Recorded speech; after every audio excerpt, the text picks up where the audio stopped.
Nous lisons Jean chapitre 3, verset 16. Car Dieu a tant aimé le monde qu'il a donné son Fils unique, afin que quiconque croit en lui ne périsse point, mais qu'il ait la vie éternelle. Car Dieu a tant aimé le monde qu'il a donné son Fils unique, afin que quiconque croit en lui ne périsse point, mais qu'il ait la vie éternelle. C'est ce Fils qui est descendu avec ce grand nom dont vous parlez, du nom qui est descendu du ciel et qui donne la vie. Et ce Fils, c'est qui nous a enseigné. Dans Jean 14, 15. Jean 14, 15. Lisez pour nous Jean 14, 15. Jean chapitre 14, nous lisons le verset 15. Si vous m'aimez, gardez mes commandements. Je ne voudrais pas qu'on fasse là une longue lecture. Si vous faites un pas en arrière, vous verrez que c'est Jésus qui parle. Si vous m'aimez, gardez mes commandements. Voilà le nom qui est descendu du ciel. Voilà la personne de Dieu qui est descendue du ciel. Si vous m'aimez, gardez mes commandements. Il est venu avec quelque chose de très précieux. Ce qui donne la vie, ce qui donne la paix. Alors, les païens, comme certaines religieuses, comme c'est écrit dans Romains, ils disaient que si quelqu'un invoque ce nom, il est sauvé. Tu invoques ce nom sans marcher dans les prescriptions que ce nom a prescrit au peuple qui vivront selon cette prescription. Tu n'auras pas de salut. Ça ne peut pas te sauver. On dit que si tu es, quand tu vois certains, il dit que si tu es en danger, appelle le nom de Jésus. Si tu appelles quelqu'un que tu ne lui connais pas, tu appelles quelqu'un que tu lui connais. Tu peux appeler quelqu'un que tu ne lui connais pas, il vient te tuer seulement. Tu appelles quelqu'un que tu ne lui connais pas, c'est une autre personne qui peut se présenter et tu ne connais pas que c'est lui. Tu ne connais pas que c'est lui. Dans la parole, vous avez vu Jésus. Dans la parole. Pour marcher avec quelqu'un, tu dois connaître la personne. Je vais dire ce matin, personne n'est entré ici au hasard. Il y a des gens qui passent là. Et si même quelqu'un entre ici, ça serait sur le son de la parole ou de la louange qu'il vient. Et c'est ça qu'il a dit. Il ne vient pas pour rien. Et pour qu'il s'accorde avec nous pour marcher, il doit examiner la parole que nous portons. Sinon, il n'accepte pas. Je dis ceci parce que les enfants de Dieu, comme l'apôtre Paul a dit, se laissent beaucoup entraîner par les doctrines diverses et étrangères. La fondation de la parole. Dieu a créé toutes choses par la parole et rien de ce qui n'a été créé sans la parole. En conclusion, si tu veux servir Dieu, si quelqu'un veut te parler de Dieu, si quelqu'un veut te rappeler ce que Dieu a dit, qu'il te montre où c'est écrit. Ésaïe 34, 16. Consultez et lisez le livre de l'Éternel. Rien ne manque, rien ne fait défaut. Ne marchez pas sur la philosophie des hommes. Ne marchez pas sur la pensée des hommes. Car il est dit dans Jérémie, maudit soit qui fait quoi? Qui se confie à l'homme, oubliant ainsi ce que Dieu a dit. Somme 1. Heureux si vous méditez jour et nuit. Vous faites quoi? Pour avoir la connaissance. Qu'on ne vous trompe pas dans la parole. Qu'on ne vous trompe pas avec la parole. Parce qu'il y a, quand Dieu parle d'un genre de doctrines diverses et étrangères, vous voyez, il y a plusieurs assemblées qui sont juste pour se raqueter des fonds. Ce sont des sociétés que les gens ont créées pour que ça leur apporte de l'argent. La justice de Dieu n'est pas enseignée. La justice de Dieu, c'est que chaque chose que les enfants de Dieu doivent faire doit être identique à ce que Dieu a recommandé dans sa parole. Sinon, ce n'est pas Dieu que tu sais. Sinon, ce n'est pas Dieu que tu sais. Ne sers pas Dieu pour faire plaisir aux hommes. Ne sers pas Dieu pour faire plaisir aussi à ton propre corps. Comme il dit dans Luc 14. Parce qu'il y a des niveaux où ton corps va exiger ce que Dieu ne veut pas. C'est à toi à t'opposer à ton corps. Que non. Dieu ne permet plus que je fasse ceci. Mon corps, toi, écoute la parole de Dieu. Fais la volonté de Dieu. C'est celui qui t'a créé. Ça, c'est Luc 14 à partir du verset. Si tu aimes ta propre vie, plus que Dieu qui t'a créé, tu vas faire naufrage par rapport à la foi. Car Dieu a tant aimé le monde. Il a donné son Fils unique. Son Fils unique dit, si quelqu'un m'aime, il gardera ma parole. Alors, quand vous rentrez, je vais vous dire, dans Galates 3, à partir du verset 22, pour nous faire la démonstration que tout se repose sur Jésus. Et si vous perdez la foi en Jésus, vous avez tout perdu. Si vous perdez la foi en Jésus, vous avez tout perdu. Toi qui as cru et qui fais ce que tu veux là, il y a des principes avec Dieu. Si tu as cru, ça veut dire que tu as laissé ta volonté pour faire la volonté de Dieu. Il y a une chose que tu dois savoir. Croix me dit, je ne fais plus ce que je veux, mais désormais, je fais ce que Dieu dit. C'est simple. Au cas contraire, ne touche plus la parole de Dieu et tu fais ce que ton frère te dit. Mais si tu touches la parole de Dieu, sache que la parole de Dieu a ses exigences. Tu dois faire ce que Dieu veut et non ce que tu veux. Amen. Oui, bien-aimé, Galates 3, à partir du verset 29. Galates chapitre 3, nous lisons à partir du verset 22. Mais l'Écriture a tout renfermé sous le péché, afin que ce qui avait été promis fût donné par la foi en Jésus-Christ à ceux qui croient. La promesse de Dieu ne s'accomplit qu'en Jésus-Christ. Pour ceux qui croient. Et je disais tout à l'heure, si tu crois en Jésus-Christ, ça veut dire que tu as laissé le toi pour faire la volonté de Jésus-Christ. Tu laisses le toi, tu fais la volonté de Dieu. Il y a ceux qui utilisent le soi-même et qui cherchent à utiliser le nom de Jésus. Ça ne marche pas. Tu vas beaucoup te battre, mais le résultat sera nul. Ça ne peut pas t'aider. Tu laisses le toi, tu fais la volonté de Dieu. Ce nom vient du ciel. Et vous voyez comment vous chantez, vous sautez. Le nom là, pour se soumettre à ce nom, c'est ça qui fait la guerre. Mais on est content de savoir que ce nom-là, ça donne la paix, ça délivre ça. Alors, il a ses exigences, la justice. Vous vous conformez aux paroles de ce nom, afin qu'elle produise ce qu'elle a dit. Comme vous écoutez, vous vous conformez avant qu'elle ne vous donne ce que ça va. Amen. Oui, bien-aimé. Nous continuons au verset 23. Avant que la foi vînt, nous étions enfermés sous la garde de la loi en vue de la foi qui devait être révélée. Avant que cette foi n'arrive, nous étions renfermés sur la garde de la loi. La loi des ordonnances que Dieu a donnée à Moïse pour le peuple d'Israël. Qui reste un autre enseignement très grand si on veut parler de la vie.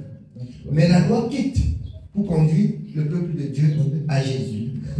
Il dit ici que la loi a été pour maintenir le peuple jusqu'à ce que Jésus paraisse. Oui, Jésus étant venu, on continue. Au verset 24. Ainsi, la loi a été comme un pédagogue pour nous conduire à Christ. La loi a été comme un pédagogue pour nous conduire à Christ. Une transmission, un pédagogue, une chaîne. Elle tourne jusqu'à elle arrive sur Christ, elle se couche. Et Christ parle. Oui. Afin que nous fussions justifiés par la foi. La foi étant venue, nous ne sommes plus sous ces pédagogues, car vous êtes tous fils de Dieu par la foi en Jésus-Christ. Vous êtes tous fils de Dieu par la foi en Jésus-Christ. La foi étant venue. La foi qui est venue, c'est ce nom qui est descendu du ciel. J'ai pris, par la grâce de Dieu, je prends que ce matin sur ce que vous avez chanté. Vous avez chanté. Et c'est ça qui m'entraîne de vous dire ce matin. Si vous échouez, c'est votre problème. Ne chantez pas ce que vous ne connaissez pas. Ne chantez pas ce que vous ne comprenez pas. Le nom là qui sauve. Le nom là qui donne la vie. Elle a ses principes. Elle a ses exigences dont le peuple doit comprendre. Une fois n'étant plus sur cette loi, nous sommes tous fils de Dieu en Jésus-Christ. Ce nom qui est descendu du ciel. Je vais ici encore rentrer dans Acte 13 par Paul, lui qui a témoigné dans la synagogue des Juifs où il prêchait la loi. Quand il entre et quand on lui donne la parole, alors regardez, écoutez attentivement le message. Il retourne la vigilance du peuple vers Jésus. Ce nom qui est descendu du ciel et qui donne la vie. C'est par ce nom que vous êtes sauvés. Ce n'est ni par les œuvres de la loi. C'est par ce nom que vous avez la vie. Acte 13, nous lisons à partir du verset 13. Acte des Apôtres, chapitre 13. Nous commençons au verset 13. Paul et ses compagnons, s'étant embarqués à Paphos, se rendirent à Perge en Pamphylie. Jean se sépara d'eux et retourna à Jérusalem. De Perge, ils poursuivirent leur route et arrivèrent à Antioche de Pisidie. Étant entrés dans la synagogue le jour du sabbat, ils s'assirent. Après la lecture de la loi et des prophètes, les chefs de la synagogue leur envoyèrent dire: Hommes frères, si vous avez quelque exhortation à adresser au peuple, parlez. Amen. Après la lecture de la loi, parce que le peuple continuait dans la loi, il n'avait rien appris de ce grand nom qui est venu du ciel. Il n'avait aucune connaissance de ce grand nom qui est venu du ciel. Paul les écoute attentivement. Et connaissant que Paul était des disciples de Jésus, frères, hommes, si vous avez quelques exhortations à adresser au peuple, apportez. Écoutons attentivement. Oui. Nous continuons au verset 16. Paul se leva et, ayant fait signe de la main, il dit: Hommes israélites, et vous qui craignez Dieu, écoutez. Le Dieu de ce peuple d'Israël a choisi nos pères. Il mit ce peuple en honneur pendant son séjour au pays d'Égypte, et il l'en fit sortir par son bras puissant.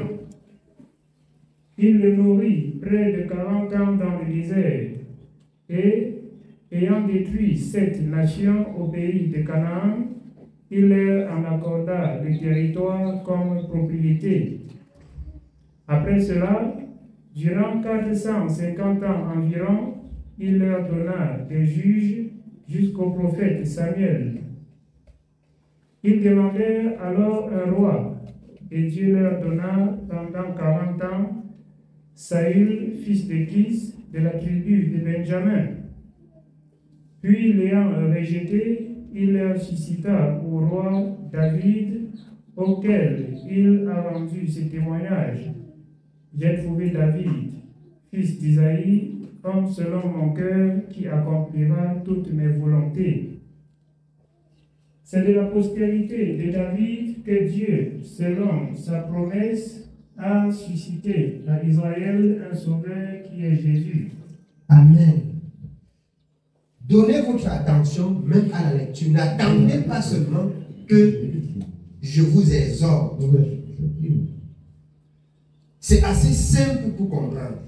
C'est de cette postérité que Dieu a suscité un sauveur à la personne de Jésus-Christ. Ce nom qui vient du ciel.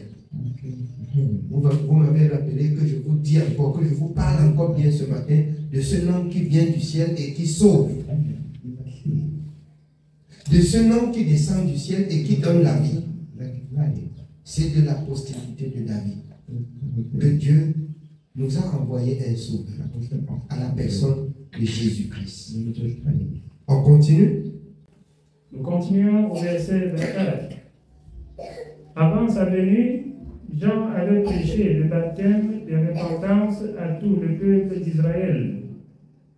Et lorsque Jean achevait sa course, il disait, « Je ne suis pas celui que vous pensez, mais voici, après moi vient celui des pieds duquel je ne suis pas digne de délier les souliers. » Amen. Ici, Paul, il va en ordre. Dieu, pour que Jésus arrive, il a envoyé Jean pour préparer le chemin de Jésus. Donc, quand vous lisez dans Jean 1, qu'au commencement était la parole, il y a eu un homme qui est venu préparer le chemin pour le Messie. Il n'était pas le Messie, mais il a prêché et les hommes n'ont pas reçu parce qu'avant que la parole de Dieu ne vienne, les hommes avaient aimé et choisi les ténèbres. Dieu, dans son amour, a tant aimé ces hommes qu'il a créés. Et voilà maintenant, il envoie son Fils unique, Jésus-Christ, afin que quiconque croit en lui ne périsse point, mais qu'il ait la vie éternelle. Si vous mettez votre espérance en Jésus, si vous écoutez son conseil, tel qu'il vous a dit dans Jean 14, 15, si vous m'aimez, gardez mes commandements. Ce sont ces commandements qui fabriquent la vie éternelle. Vous voyez les sociétés qui fabriquent les trucs chimiques, il y a tous les composants. C'est pas ça? Il y a tous les composants. Pour fabriquer le lait, il y a des composants là. Pour fabriquer le jus même, il y a des composants. Il y a des sociétés. Dans les sociétés là, il y a des composants. Les composants qui forment la vie éternelle, c'est la parole de Jésus. Amen. Et là, à l'intérieur, là, il faut utiliser chaque composant selon les normes. Si on échoue sur le jus, ça deviendra comme le sel. Si on échoue sur le sel, ça deviendra comme le jus. Si on échoue sur le lait, ça peut devenir certainement comme le vin blanc. Donc, chaque composant doit être mesuré. Chaque parole de Dieu doit être à sa place dans la vie d'un enfant de Dieu pour accomplir, pour conquérir, pour fabriquer la vie éternelle pour la personne. Chaque parole doit être à sa place. C'est ce qui fait le mécanisme de la vie éternelle dont vous cherchez. Amen. Oui, bien aimé, on continue. Nous sommes au verset 26. En frère, fils de la race d'Abraham, et vous qui craignez Dieu, c'est à vous que cette parole de salut a été envoyée. Uniquement pour ceux qui craignent Dieu. Uniquement aux fils d'Abraham. Parce que ceux qui sont du monde le refusent. Même les religieux qui servent Dieu par rapport à leur religion ou par rapport à certains hommes, ils ne vont pas accepter cette parole. Or, Dieu, en envoyant son Fils, ne l'a pas envoyé avec une religion quelconque. Quand vous lisez Jean 12, Jésus est venu avec la parole. Et il dit dans Jean 12 que c'est la parole qui est le juge. C'est pourquoi je ne demande plus jamais à un enfant de Dieu que ta religion c'est quoi. Ma religion c'est la parole de Dieu. Ma religion c'est la parole de Dieu. Au commencement était la parole. La parole était avec Dieu et la parole était Dieu. L'enfant de Dieu doit être préoccupé par la parole de Dieu. Et c'est ce qui fait sa religion. Amen. Oui, bien. Nous sommes au verset 27. Car les habitants de Jérusalem et leurs chefs ont méconnu Jésus, et en le condamnant, ils ont accompli les paroles des prophètes qui se lisent chaque sabbat. Quoiqu'ils ne trouvassent en lui rien qui fût digne de mort, ils ont demandé à Pilate de le faire mourir.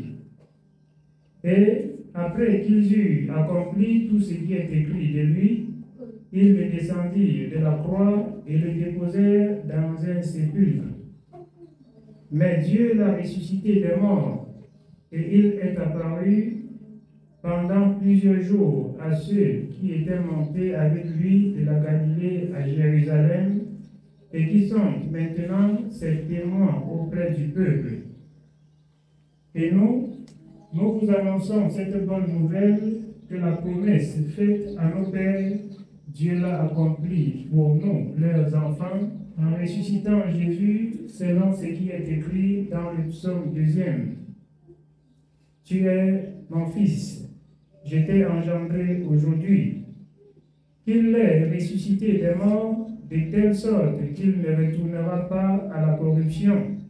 C'est ce qu'il a déclaré en disant: je vous donnerai des grâces saintes promises à David, ces grâces qui sont assurées. C'est pourquoi il dit encore ailleurs: tu ne permettras pas que ton sein voie la corruption.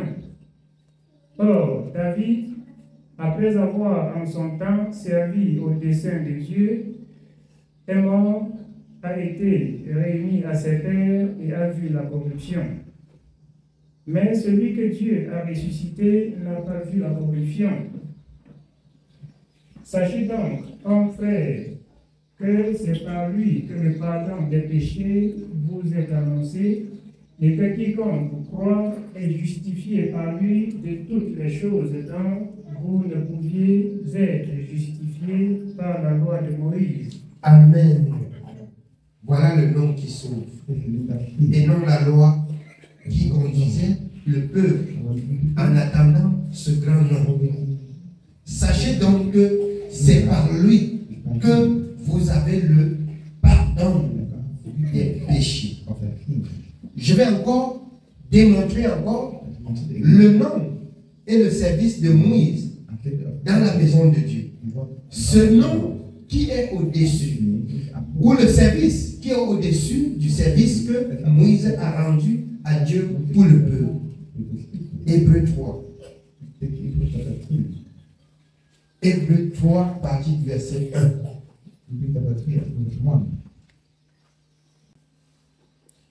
Hébreux chapitre 3, verset 1. C'est pourquoi, frères saints, qui avaient part à la vocation céleste, considérez l'apôtre et le souverain sacrificateur de la foi que nous professons.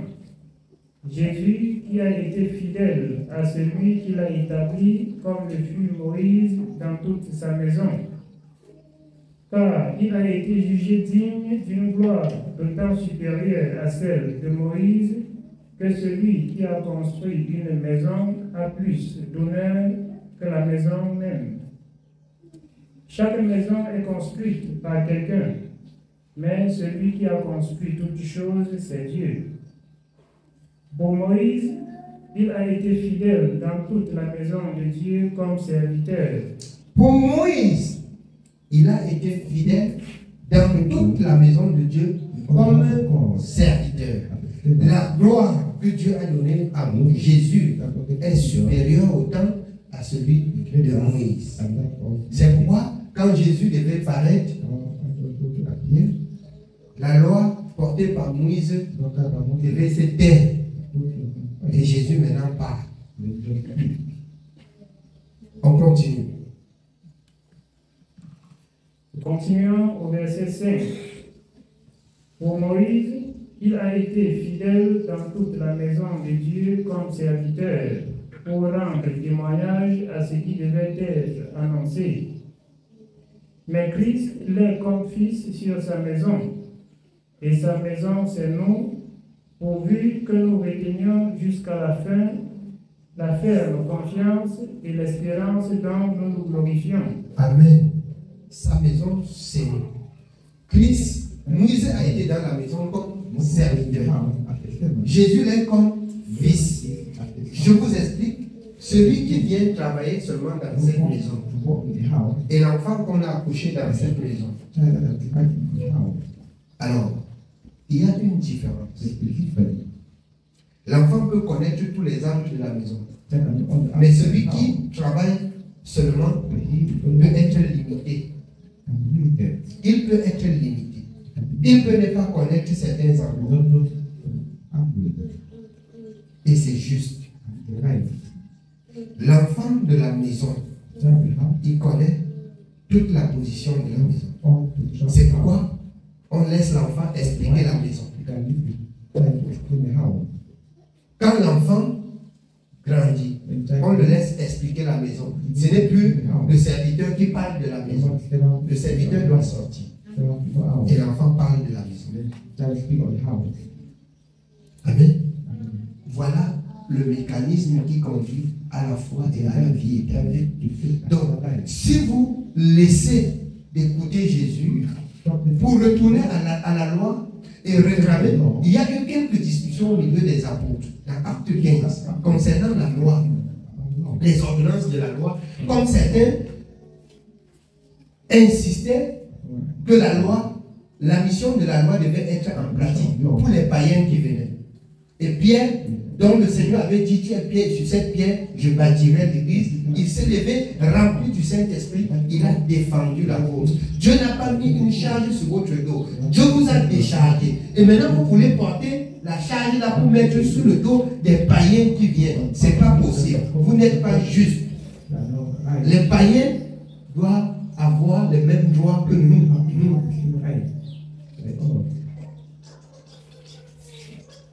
Les païens doivent avoir. Être juif maintenant n'est plus de chair. Mais tous ceux qui acceptent et qui naissent de nouveau. Nous sommes nés de nouveau en Jésus-Christ dans la maison. Nous sommes maintenant fils à la naissance en Jésus-Christ. Nous ne sommes plus ceux du dehors. Nous ne sommes plus les gens du dehors. Nous sommes les gens de la maison. Parce que nous sommes nés de nouveau. Nous connaissons la maison. Nous pouvons expliquer l'intérieur de la maison. Nous avons la même part que les apôtres. C'est la vérité. C'est ce qui fait de nous maintenant enfants de Dieu. Amen. Oui, bien-aimés, on continue. Nous continuons au verset 7. C'est pourquoi, selon ce que dit le Saint-Esprit, aujourd'hui, si vous entendez sa voix, n'endurcissez pas vos cœurs comme lors de la révolte, le jour de la tentation dans le désert, où vos pères me tentèrent pour m'éprouver et y virent mes œuvres pendant 40 ans. Amen. C'est pourquoi au jour d'aujourd'hui, si tu comprends le mécanisme qui conduit à la foi et qui produit la vie éternelle, il ne faut pas avoir un cœur Dieu. Il faut t'abaisser. Il faut te conformer. Il faut te rementir. Il faut saisir l'opportunité pour avoir la vie. Amen. Oui, bien.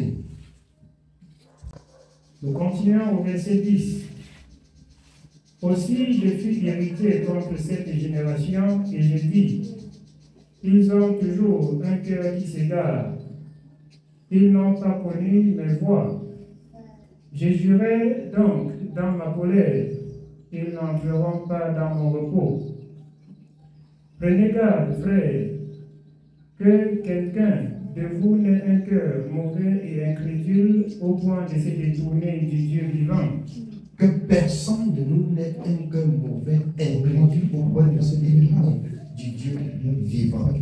L'apôtre Paul dit, nous connaissons en partie. Chaque jour, l'exhortation consiste, bien aimé, à améliorer sa connaissance avec son Créateur. Nous méditons, nous nous exhortons tous les jours pour acquérir des connaissances, pour mieux servir Dieu. Pour mieux servir Dieu. Donc si quelqu'un dit qu'il connaît déjà, c'est qu'il ne connaît pas comme il faut connaître. C'est qu'il ne connaît pas comme il faut connaître.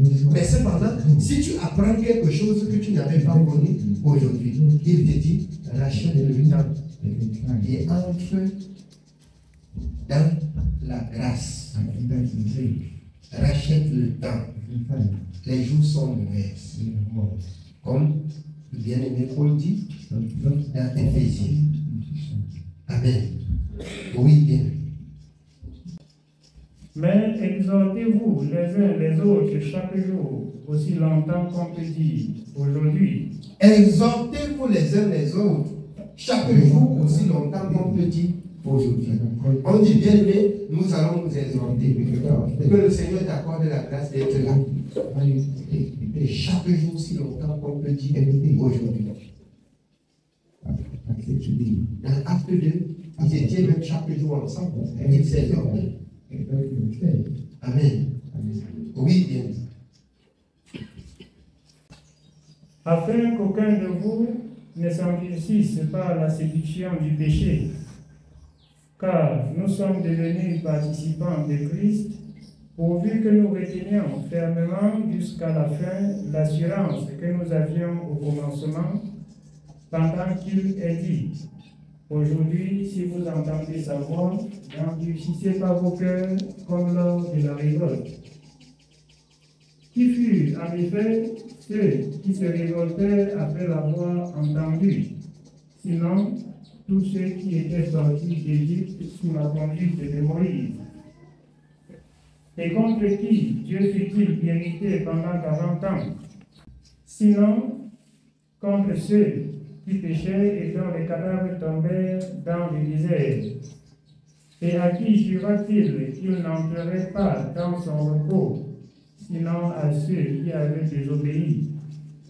Aussi voyons-nous qu'il ne put y entrer à cause de leur incrédulité. Amen. C'est le péché qui empêche l'homme d'entrer à la présence de Dieu. C'est le péché. Contre qui Dieu dit qu'il ne peut pas passer à côté de moi, contre ceux qui pêchent. Le péché est la transgression de la loi. Le péché, selon Isaïe 59, ça forme une barrière. Ça met une séparation entre l'homme et Dieu. Jésus a paru pour ôter le péché sans lui-même pécher. Ce nom qui vient du ciel, c'est venu nous sauver du péché. C'est pour cette raison, dans Romains 6, l'apôtre dit: demeurons-nous dans le péché afin que la grâce nous abonde, parce que Dieu nous a accordé ses faveurs et ses grâces. Est-ce qu'on doit rester dans le péché pour que la grâce tous les temps se manifeste? Non. Une fois que nous sommes sauvés, c'est pour vivre la sainteté, c'est pour marcher dans la justice de Dieu. Nous ne sommes pas des pécheurs, nous ne sommes plus des pécheurs qui, à tous les coups, se repentent. Sinon, à un certain niveau, on va se dire qu'on marche avec Dieu alors que nous marchons nous-mêmes. Amen. On continue dans le chapitre 4. Nous continuons au chapitre 4 à partir du verset 1. Prions donc, tandis que la promesse d'entrer dans son repos subsiste encore. Il rappelle ici: craignons donc tandis que la promesse d'entrer dans son repos subsiste encore. Donc, il est possible pour ceux qui ne se sont pas encore rendus de s'y rendre maintenant pour être sauvés. Amen. Oui. Aucun de vous ne paraisse être venu trop tard. N'arrivez pas en retard. Saisissez l'occasion. Au jour d'aujourd'hui, si vous entendez sa voix, n'endurcissez pas vos cœurs. Amen. Oui. Au verset 2, nous continuons. Car cette bonne nouvelle nous a été annoncée aussi bien qu'à eux. Mais la parole qui leur fut annoncée ne leur servit de rien parce qu'elle ne trouva pas de la foi chez ceux qui l'entendirent. Si la parole vient, ça ne trouve pas la foi dans ton cœur. La foi que tu acceptes la parole, la foi que tu crois, la foi que tu acceptes ce que Dieu dit et que tu vas faire ce que Dieu dit, ça ne te servira à rien. Humilions-nous sur cette parole que nous écoutons et elle deviendra la réalité, la vérité dans notre vie. Amen. Que le Seigneur nous bénisse. C'est le message de ce matin.